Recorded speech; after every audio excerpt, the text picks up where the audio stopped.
ನಮಸ್ಕಾರ ಸ್ನೇಹಿತರೆ, ಕೆಸಿಇಟಿ 2024 ಅಪ್ಡೇಟ್ಗೆ ನಿಮಗೆ ಸ್ವಾಗತ ಸುಸ್ವಾಗತ. ಇಲ್ಲಿ ಎಲ್ಲ ಕೆಸಿಇಟಿ ವಿದ್ಯಾರ್ಥಿಗಳಿಗೆ ಇದು ತುಂಬಾನೇ ಇಂಪಾರ್ಟೆಂಟ್ ವಿಡಿಯೋ. ಇದು ಮಸ್ಟ್ ವಾಚ್ ವಿಡಿಯೋ. ಇದು ಎಲ್ಲಾ ಒಂದು ವಿದ್ಯಾರ್ಥಿಗಳಿಗೆ ಗೊತ್ತಿರಲೇಬೇಕಾದ ಒಂದು ವಿಡಿಯೋ. ಈ ಒಂದು ವಿಡಿಯೋ ನಿಮಗೆ ತುಂಬಾನೇ ಇಂಪಾರ್ಟೆಂಟ್ ಇದೆ, ಅದಕ್ಕೆ ಒತ್ತಿ ಹೇಳ್ತಿದ್ದೀನಿ. ಈ ಒಂದು ವಿಡಿಯೋನ ಆದಷ್ಟು ಎಲ್ಲರೂ ವಿಡಿಯೋಗೆ ಲೈಕ್ ಮಾಡ್ಬಿಟ್ಟು ಚಾನಲ್ಗೆ ಸಬ್ಸ್ಕ್ರೈಬ್ ಮಾಡ್ಕೊಳ್ಳಿ. ನೀವು ವಿಡಿಯೋಗೆ ಲೈಕ್ ಕೊಡೋದ್ರಿಂದ ಎಲ್ಲಾ ವಿದ್ಯಾರ್ಥಿಗಳಿಗೆ ರೀಚ್ ಆಗುತ್ತೆ, ಹಾಗೆ ಈ ವಿಷಯ ಎಲ್ಲ ವಿದ್ಯಾರ್ಥಿಗಳಿಗೂ ಗೊತ್ತಾಗುತ್ತೆ. ಮತ್ತೆ ಯಾರು ಚಾನಲ್ಗೆ ಇನ್ನೂ ಸಬ್ಸ್ಕ್ರೈಬ್ ಮಾಡ್ಕೊಂಡಿಲ್ಲ ಈಗಲೇ ಚಾನಲ್ಗೆ ಪಟ್ ಅಂತ ಸಬ್ಸ್ಕ್ರೈಬ್ ಮಾಡ್ಕೊಬಿಡಿ. ಆದಷ್ಟು ನಿಮ್ಮ ಒಂದು ಕಾಲೇಜ್ ಗ್ರೂಪ್ಸ್ ಅಲ್ಲೆಲ್ಲ ಶೇರ್ ಮಾಡಿ, ಯಾಕಂದ್ರೆ ಇದು ತುಂಬಾನೇ ಇಂಪಾರ್ಟೆಂಟ್ ವಿಡಿಯೋ. ಕೆಸಿಇಟಿ ವಿದ್ಯಾರ್ಥಿಗಳು ಮಸ್ಟ್ ವಾಚ್ ವಿಡಿಯೋ ಆಗಿದೆ ಇದು. ನೋಡಿ, ಈಗ ನಾನು ಡೈರೆಕ್ಟ್ ಟಾಪಿಕ್ ಗೆ ಬರ್ತೀನಿ. ನೀವು ವಿದ್ಯಾರ್ಥಿಗಳಿಗೆ ಏನಾಗುತ್ತೆ ಅಂದ್ರೆ ಟೋಟಲ್ ಆಗಿ 3 ರೌಂಡ್ ಆಪ್ಷನ್ ಎಂಟ್ರಿ ಆದ್ರೆ ಇರುತ್ತೆ. ನೀವು ಯಾಕೆ ಲಕ್ಷ ಗಟ್ಟಲೆ ದಂಡ ಕಟ್ಟಬೇಕು ಅನ್ನುವಂತ ತಿಳಿಸ್ಕೊಡ್ತೀನಿ. ನಿಮ್ಗೆ ಇಲ್ಲಿ 3 ರೌಂಡ್ ಆಪ್ಷನ್ ಎಂಟ್ರಿ ಇರುತ್ತೆ. ಅಂದ್ರೆ ಫಸ್ಟ್ ರೌಂಡ್, ಸೆಕೆಂಡ್ ರೌಂಡ್ ಮತ್ತೆ ಸೆಕೆಂಡ್ ಎಕ್ಸ್ಟೆಂಡೆಡ್ ರೌಂಡ್ ಅಂತಾರೆ. ಈಗ third round, second extended round, mop up round ಅಂದ್ರೂ ಒಂದೇ. ಓಕೆನಾ? First round, second round, second extended round ಅಂತ ಇರುತ್ತೆ. ಕೆಇಆರ್ ಫೈನಲ್ ಆಗಿ ಮಾಡೋ ರೌಂಡ್ ಅನ್ನೇ ಮಾಪ್ ಅಪ್ ರೌಂಡ್ ಅಂತ ಕರೀತಾರೆ. ಈ ರೀತಿಯಾಗಿ first round, second extended round ಅಂತ ಇರುತ್ತೆ. ನಿಮ್ಗೆ ಇಲ್ಲಿ ಏನಾಗುತ್ತೆ ಅಂದ್ರೆ ಫಸ್ಟ್ ರೌಂಡ್ ಅಲ್ಲಿ ನಿಮ್ಗೊಂದು ಕಾಲೇಜ್ ಅಲಾಟ್ ಆಗುತ್ತೆ. ಫಾರ್ ಎಕ್ಸಾಂಪಲ್ ಕೊಡ್ತಿದ್ದೀನಿ ನಿಮ್ಗೆ. ಓಕೆನಾ? ಕಾಲೇಜ್ ಅಲಾಟ್ ಆಗುತ್ತೆ. ನಿಮ್ಗೆ ಇಷ್ಟ ಇದ್ರೆ ಕಾಲೇಜ್ಗೆ ಹೋಗ್ತೀರಾ, ಇಲ್ಲ ಅಂದ್ರೆ ವರ್ಲ್ಡ್ ಅಲ್ಲಿ ಇಟ್ಕೊಳ್ತೀರಾ, ಇಲ್ಲ ಅಂದ್ರೆ ಕ್ಯಾನ್ಸಲ್ ಮಾಡ್ಕೋತೀರಾ. ಈ ರೀತಿಯಾಗಿ ನೀವು ಏನಾದ್ರೂ ಮಾಡ್ಬೋದಾಗಿರುತ್ತೆ. ನಿಮ್ಗೆ ಚಾಯ್ಸ್ ಎಂಟ್ರಿ ಅಂತ ಇರುತ್ತೆ. ನಿಮ್ಗೆ ಮಾಡ್ಕೊಳ್ಳಕ್ಕೆ ಒಂದು ಚಾಯ್ಸ್ ಇರುತ್ತೆ. ನಿಮ್ಗೆ ಈಗ ಆಪ್ಷನ್ ಎಂಟ್ರಿ ಯಾವ ರೀತಿ ಈಗ first round, second round, third round option entry ಇರುತ್ತೋ ಅದೇ ರೀತಿ ನಿಮ್ಗೆ ಇಲ್ಲಿ ಚಾಯ್ಸ್ ಎಂಟ್ರಿ ಅಂತ ಇರುತ್ತೆ. ನಿಮ್ಗೆ ಚಾಯ್ಸ್ ಎಂಟ್ರಿ ಎಷ್ಟು ರೌಂಡ್ ಇರುತ್ತೆ ಅನ್ನುವಂಥದ್ದು ಹೇಳ್ತೀನಿ ನೋಡಿ. 2 ರೌಂಡ್ಗೆ ಮಾತ್ರ ನಿಮ್ಗೆ ಇಲ್ಲಿ ಚಾಯ್ಸ್ ಎಂಟ್ರಿ ಅನ್ನುವಂಥದ್ದು ಇರುತ್ತೆ. ಈಗ ನಿಮ್ಗೆ ಫಸ್ಟ್ ರೌಂಡ್ ಅಲ್ಲಿ ನೀವು ಕಾಲೇಜಸ್ ಎಲ್ಲ ಆಡ್ ಮಾಡಿಬಿಟ್ಟಿರ್ತೀರಾ, ಎಲ್ಲ ಮಾಡಿರ್ತೀರಾ. ಫಸ್ಟ್ ರೌಂಡ್ ಅಲ್ಲಿ ನಿಮ್ಗೆ ಫಸ್ಟ್ ರೌಂಡ್ ರಿಸಲ್ಟ್ ಬರುತ್ತೆ.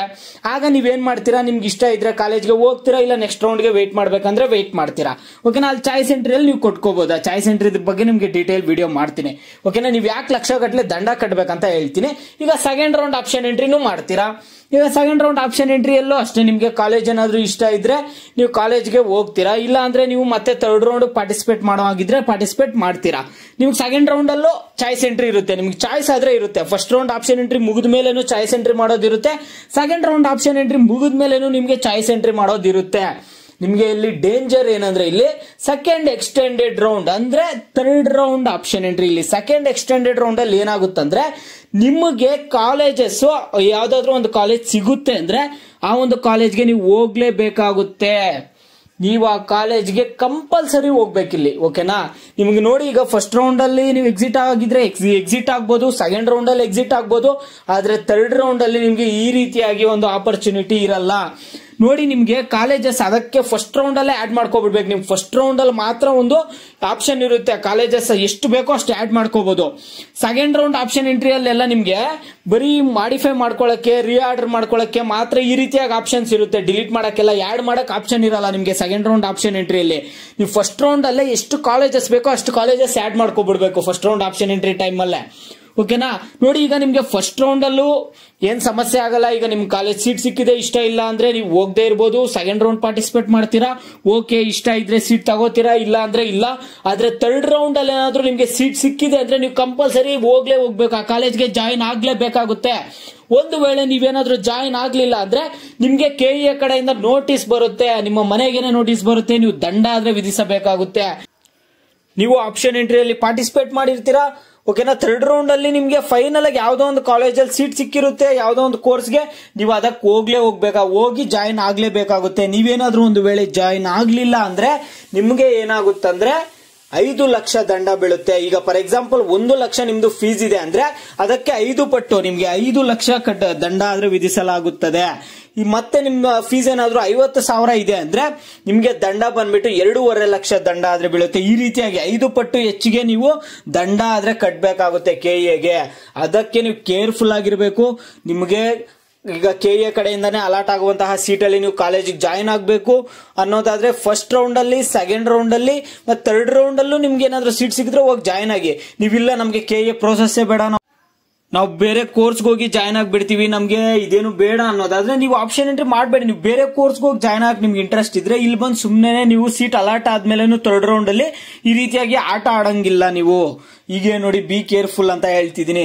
ನಿಮ್ಗೆ ಒಳ್ಳೆ ಕಾಲೇಜಲ್ಲಿ ಸೀಟ್ ಸಿಗುತ್ತೆ ಅಂದ್ರೆ ವೇಟ್ ಮಾಡಿ ಸೀಟ್ ಸಿಗೋವರೆಗೂ, ಓಕೆನಾ. ಇಲ್ಲ ನಿಮ್ಗೆ ಈಗ ಫಾರ್ ಎಕ್ಸಾಂಪಲ್ ನಿಮ್ಗೆ ಇದೇ ಕಾಲೇಜಲ್ಲಿ ಸೀಟ್ ಬೇಕು ಇದೇ ಕೋರ್ಸ್ಗೆ ಅನ್ನೋದಾದ್ರೆ ನೀವೇನ್ ಮಾಡ್ಬೇಕಾಗುತ್ತೆ ಅಂದ್ರೆ ಥರ್ಡ್ ರೌಂಡ್ ಅಲ್ಲಿ ಬರೀ ಒಂದು 5 ಕಾಲೇಜ್ ಮಾತ್ರ ಇಟ್ಟಿರ್ರಿ, ಓಕೆನಾ. ಬರೀ 5 ಕಾಲೇಜ್ ನಿಮ್ಗೆ ಯಾವ್ದು ಬೇಕೋ ಆ ಕಾಲೇಜಸ್ ಮಾತ್ರ, ಆ ಕೋರ್ಸಸ್ ಮಾತ್ರ ಅಲ್ಲಿ ಆಪ್ಷನ್ ಎಂಟ್ರಿ ಮಾಡಿರ್ತೀರಾ, ಓಕೆನಾ. ಈಗ ಫಸ್ಟ್ ರೌಂಡ್ ಅಲ್ಲಿ ಎಲ್ಲ ಆಡ್ ಮಾಡಿರ್ತೀರಾ, ಥರ್ಡ್ ರೌಂಡ್ ಅಲ್ಲಿ 5 ಕಾಲೇಜ್ ಮಾತ್ರ ಇಟ್ಕೊಂಡಿರ್ತೀರಾ, ಓಕೆನಾ. ನಿಮ್ಗೆ 5 ಕಾಲೇಜಲ್ಲಿ ಸೀಟ್ ಸಿಕ್ಕಿದ್ರೆ ಜಾಯ್ನ್ ಆಗಿ, ಸೀಟ್ ಸಿಗಲಿಲ್ಲ ಅಂದ್ರೆ 5 ಕಾಲೇಜಲ್ಲಿ ನಿಮ್ಗೆ ಯಾವುದೇ ರೀತಿ ಸಮಸ್ಯೆ ಇಲ್ಲ, ಅವಾಗ ದಂಡ ಕಟ್ಟುವಂತಹ ಅವಶ್ಯಕತೆನೇ ಇರಲ್ಲ ಅಂತ ಟೈಮಲ್ಲಿ, ಓಕೆನಾ.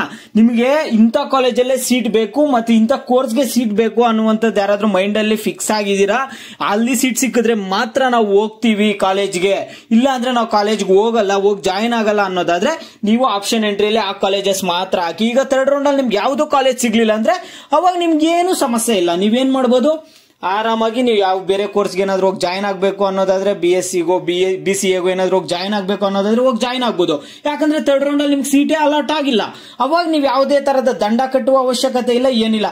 ನೀವು ಈಗ ಥರ್ಡ್ ರೌಂಡ್ ಅಲ್ಲೂ ನಿಮ್ಗೆ ಇಷ್ಟ ಇಲ್ಲದೆ ಕಾಲೇಜಸ್ ಎಲ್ಲ ಆಡ್ ಮಾಡ್ಬಿಟ್ಟಿರ್ತೀರಾ, ಓಕೆನಾ. ಥರ್ಡ್ ರೌಂಡ್ ಅಲ್ಲಿ ನೀವು ಆಲ್ರೆಡಿ ಫಸ್ಟ್ ರೌಂಡ್ ಅಲ್ಲೇ ಆಡ್ ಮಾಡಿರ್ತೀರಾ, ಎಷ್ಟು ಕಾಲೇಜಸ್ ಬೇಕೋ ಅಷ್ಟು ಕಾಲೇಜಸ್. ಥರ್ಡ್ ರೌಂಡ್ ಟೈಮ್ಗೆ ನೀವು ಡಿಲೀಟ್ ಮಾಡಿರಲ್ಲ ಆ ಕಾಲೇಜಸ್, ನಿಮ್ಗೆ ಯಾವ ಕಾಲೇಜಸ್ ಬೇಡವೋ ಆ ಡಿಲೀಟ್ ಮಾಡ್ದೇನೆ ಹಾಗೆ ಇಟ್ಟಿರ್ತೀರಾ. ನಿಮ್ಗೆ ಎಲ್ಲೋ ಟಾಪ್ ಇಲ್ದಿರೋ ಇರುವಂತಹ ಕಾಲೇಜ್ ಎಲ್ಲೋ ಒಂದು ಹತ್ರ ಯಾವ್ದೋ ಒಂದು ಕಾಲೇಜ್ ಅಲಾಟ್ ಆಗುತ್ತೆ ಥರ್ಡ್ ರೌಂಡ್ ಅಲ್ಲಿ, ನಿಮ್ಗೆ ಆಗ ಹೋಗಕ್ಕೆ ಇಷ್ಟ ಇರಲ್ಲ ಆ ಒಂದು ಕಾಲೇಜ್ಗೆ. ಈಗ third round second extended round both are same, ನೋಡಿ ಮೊದಲೇ ಹೇಳ್ತಿದ್ದೀನಿ. ನಿಮ್ಗೆ ಇಷ್ಟ ಇರಲ್ಲ ಆ ಕಾಲೇಜ್ಗೆ ಹೋಗಕ್ಕೆ, ಅಲ್ಲಿ ಸೀಟ್ ನೋಡಿದ್ರೆ ಅಲರ್ಟ್ ಆಗಿರುತ್ತೆ, ಅವಾಗ ನೀವು ಎಕ್ಸಿಟ್ ಆಗಂಗಿಲ್ಲ, ನೀವು ಆ ಸೀಟ್ ತಗೋಬೇಕು, ಹೋಗಿ ಕಾಲೇಜಿಗೆ ಜಾಯಿನ್ ಆಗ್ಲೇಬೇಕಾಗುತ್ತೆ. ಅದಕ್ಕೆ ನೀವು ಥರ್ಡ್ ರೌಂಡ್ ಟೈಮ್ಗೆ ಏನ್ ಮಾಡ್ಬೇಕಾಗುತ್ತೆ ಅಂದ್ರೆ ನಿಮ್ಗೆ ಯಾವ ಕಾಲೇಜಲ್ಲಿ ಸೀಟ್ ಬೇಕು ಮತ್ತೆ ಯಾವ ಕಾಲೇಜಲ್ಲಿ ಯಾವ ಕೋರ್ಸ್ಗೆ ಸೀಟ್ ಬೇಕು ಅನ್ನುವಂಥದ್ದನ್ನ ನೀವು ಅದನ್ನು ಮಾತ್ರ ಕಾಲೇಜಸ್ ಲಿಸ್ಟ್ ಅಲ್ಲಿ ಇಟ್ಕೊಳ್ಳಿ, ಬೇರೆ ಕಾಲೇಜಸ್ ಅನ್ನು ಡಿಲೀಟ್ ಮಾಡ್ಕೋಬಿಡಿ, ಯಾವುದೇ ಸಮಸ್ಯೆ ಇರಲ್ಲ, ಓಕೆನಾ.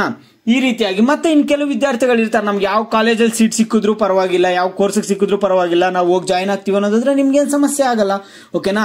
ಈಗ ಫಸ್ಟ್ ರೌಂಡ್ ಅಲ್ಲೂ ನಿಮ್ಗೆ ಸೀಟ್ ಸಿಕ್ಕಿ ನೀವು ಕಾಲೇಜಿಗೆ ಜಾಯ್ನ್ ಆಗದೆ ಈಗ KE ಆಪ್ಷನ್ ಎಂಟ್ರಿಯಿಂದ ಎಕ್ಸಿಟ್ ಆಗ್ತೀರಾ ಅಂದ್ರೆ ನಿಮ್ಗೆ ಅವಾಗ ಏನ್ ಸಮಸ್ಯೆ ಆಗಲ್ಲ. ಸೆಕೆಂಡ್ ರೌಂಡ್ ಆಪ್ಷನ್ ಎಂಟ್ರಿ ಟೈಮಲ್ಲೂ ನಿಮ್ಗೆ ಇಷ್ಟ ಇಲ್ಲ, ಒಳ್ಳೆ ಕಾಲೇಜ್ ಸೀಟ್ ಸಿಗ್ತಿಲ್ಲ, ನಾವು KE ಆಪ್ಷನ್ ಎಂಟ್ರಿ ಎಕ್ಸಿಟ್ ಆಗ್ತೀವಿ ಅಂದ್ರೆ ನಿಮ್ಗೆ ಸೆಕೆಂಡ್ ರೌಂಡ್ ಅಲ್ಲಿ ಎಕ್ಸಿಟ್ ಆದ್ರೂ ನಿಮ್ಗೆ ಏನ್ ಪ್ರಾಬ್ಲಮ್ ಆಗಲ್ಲ. ಥರ್ಡ್ ರೌಂಡ್ ವರ್ಗೂ ಇದ್ದು ಥರ್ಡ್ ರೌಂಡ್ ಅಲ್ಲಿ ಸೀಟ್ ಅಲಾಟ್ ಆದ್ಮೇಲೆ ಹೋಗಿ ಜಾಯ್ನ್ ಆಗದೆ ಎಕ್ಸಿಟ್ ಆಗ್ತೀವಿ ಅಂದ್ರೆ ಅವಾಗ ದಂಡ ಆದ್ರೆ ಕಟ್ಟಬೇಕಾಗುತ್ತೆ, KEಗೆ 5 ಪಟ್ಟು ದಂಡ ಆದ್ರೆ ಕಟ್ಟಬೇಕಾಗುತ್ತೆ. ಕ್ಲಿಯರ್ ಆಗಿ ಅರ್ಥ ಮಾಡಿಸಿದೀನಿ ಅನ್ಕೊಂತಿದ್ದೀನಿ, ಓಕೆನಾ. ಮತ್ತೆ ನಿಮ್ಗೆ first round second round option entry ನಡೆಯೋ ಟೈಮಲ್ಲಿ ಇವನ್ ಥರ್ಡ್ ರೌಂಡ್ ಆಪ್ಷನ್ ಎಂಟ್ರಿ ದಂಡ ವಿಧಿಸಲಾಗೋದ್ರ ಬಗ್ಗೆ ನೋಟಿಫಿಕೇಶನ್ಸ್ ಎಲ್ಲ ನಿಮ್ಗೆ ಪ್ರೂಫ್ ಎಲ್ಲ ತೋರಿಸ್ತೀನಿ, ಓಕೆನಾ. ಇವೆಲ್ಲ ಲಾಸ್ಟ್ ಇಯರ್ ಇದಾವೆ. ಇವಾಗ ಈಗ ವಿದ್ಯಾರ್ಥಿಗಳಿಗೆ ಯಾಕೆ ನಿಮ್ಗೆ ಕನ್ಫ್ಯೂಸ್ ಮಾಡೋದು, ಓಕೆನಾ. ಅವಾಗೆಲ್ಲ ನಿಮ್ಗೆ ಹೇಳ್ತೀನಿ ಬಿಡಿ, ಅವಾಗೆಲ್ಲ ಡಿಲೀಟ್ ಮಾಡ್ಕೊಳ್ಳಿರಂತೆ. ನಿಮ್ಗೆ ಈಗ ಸೆಕೆಂಡ್ ರೌಂಡ್ ಆಪ್ಷನ್ ಎಂಟ್ರಿ ಮುಗಿತಾ ಇದ್ದಂಗೆ ನಿಮ್ಗೆ ಥರ್ಡ್ ರೌಂಡ್ ಸ್ಟಾರ್ಟ್ ಆಗಕ್ ಮುಂಚೆ ಅಂದ್ರೆ ಸೆಕೆಂಡ್ ಎಕ್ಸ್ಟೆಂಡೆಡ್ ರೌಂಡ್ ಸ್ಟಾರ್ಟ್ ಆಗಕ್ ಮುಂಚೆನೆ ನಿಮ್ಗೆ ಹೇಳ್ಬಿಡ್ತೀನಿ ನಾನು ಕ್ಲಿಯರ್ ಆಗಿ, ನಿಮ್ಗೆ ಇಷ್ಟ ಇದ್ರೆ ಮಾತ್ರ ಕಾಲೇಜಸ್ ಇಟ್ಕೊಳ್ಳಿ, ಇಲ್ಲಾಂದ್ರೆ ಡಿಲೀಟ್ ಮಾಡ್ಬಿಡಿ ಅಂತ ಹೇಳ್ತೀನಿ, ಓಕೆನಾ. ನೀವೇನ್ ತಲೆ ಕೆಡಿಸ್ಕೋಬೇಡಿ, ನಿಮ್ಗೆ ಒಳ್ಳೆ ಕಾಲೇಜಲ್ಲಿ ಸೀಟ್ ಸಿಗ್ಬೇಕು, ಯಾವುದೇ ಸಮಸ್ಯೆ ಆಗಬಾರ್ದು, ಈ ರೀತಿಯಾಗಿ ಎಲ್ಲ ನಿಮ್ಗೆ ಡೌಟ್ಸ್ ಇದ್ದೇ ಇರುತ್ತೆ. ಆದ್ರೆ ಎಲ್ಲರೂ ಕಾಮೆಂಟ್ ಮಾಡ್ತಿರ್ತೀರ, ಅದು ಎಲ್ಲ ಕಾಮೆಂಟ್ಸ್ಗೂ ರಿಪ್ಲೈ ಮಾಡೋಕ್ಕಾಗಲ್ಲ. ನಮ್ಮ ಚಾನಲ್ ಅಲ್ಲಿ ಸ್ಪೆಷಲ್ ಮೆಂಬರ್ಸ್ ಯಾರು ಇರ್ತಾರೋ ಅವರೆಲ್ಲರ ಕಾಮೆಂಟ್ಸ್ಗೂ ರಿಪ್ಲೈ ಆದ್ರೆ ಸಿಗ್ತಿರುತ್ತೆ. ಅದರಿಂದ ನೀವು ನಮ್ಮ ಚಾನಲ್ ಅಲ್ಲಿ ಸ್ಪೆಷಲ್ ಮೆಂಬರ್ ಆಗಿ ಜಾಯ್ನ್ ಆದ್ರೆ ನಿಮ್ಗೆಲ್ಲ ಒಂದು ಗೈಡ್ಲೈನ್ ಸಿಗ್ತಿರುತ್ತೆ, ಯಾವ ರೀತಿ ಆಪ್ಷನ್ ಎಂಟ್ರಿ ಯಾವ ರೀತಿಯಾಗಿ ಮಾಡಬೇಕು ಎಲ್ಲ ನಿಮ್ಗೆ ತಿಳಿಸ್ಕೊಡ್ತಿರ್ತೀವಿ. ನೋಡಿ ನಮ್ಮ ಚಾನಲ್ಗೆ ಯಾವ ರೀತಿ ಸ್ಪೆಷಲ್ ಮೆಂಬರ್ ಆಗೋದು ಅನ್ನುವಂಥದ್ದನ್ನು ತಿಳಿಸ್ಕೊಡ್ತೀನಿ. ಚಾನಲ್ ನೇಮ್ ಪಕ್ಕದಲ್ಲಿ ಜಾಯ್ನ್ ಅಂತ ಕಾಣ್ತಿರುತ್ತೆ, ಅದ್ರ ಮೇಲೆ ಕ್ಲಿಕ್ ಮಾಡಿ. ಕ್ಲಿಕ್ ಮಾಡಿದ್ಮೇಲೆ special member in channel guarantee reply for students comments 29 rupees ತೋರಿಸ್ತಿರುತ್ತೆ, ಅಲ್ಲಿ ಜಾಯ್ನ್ ಆಗಿ. ಜಾಯ್ನ್ ಆದ್ಮೇಲೆ ನಿಮ್ಮ ಒಂದು ಪೇಮೆಂಟ್ ಆಪ್ಷನ್ ತೋರಿಸುತ್ತೆ, ನಿಮ್ಮ ಪೇಮೆಂಟ್ ಆಪ್ಷನ್ ಅನ್ನು ನೀವು ಕ್ಲಿಕ್ ಮಾಡಿಬಿಟ್ಟು ಸಬ್ಸ್ಕ್ರೈಬ್ ಕೊಡಿ. ಸಬ್ಸ್ಕ್ರೈಬ್ ಕೊಟ್ಟಾಗ ನಿಮ್ಮ ಒಂದು ಜಿಮೇಲ್ ಪಾಸ್ವರ್ಡ್ ಕೇಳುತ್ತೆ, ಪಾಸ್ವರ್ಡ್ ಎಲ್ಲ ಎಂಟರ್ ಮಾಡಿ ಪೇಮೆಂಟ್ ಸಕ್ಸಸ್ಫುಲ್ ಆಗಿ ಮಾಡಿದ್ಮೇಲೆ ನೀವು ನಮ್ಮ ಒಂದು ಚಾನಲ್ ಸ್ಪೆಷಲ್ ಮೆಂಬರ್ ಆಗ್ತೀರಾ. ಮತ್ತೆ ನಿಮ್ಮೆಲ್ಲ ಕಾಮೆಂಟ್ಸ್ಗೂ ರಿಪ್ಲೈ ಆದ್ರೆ ಸಿಗುತ್ತೆ.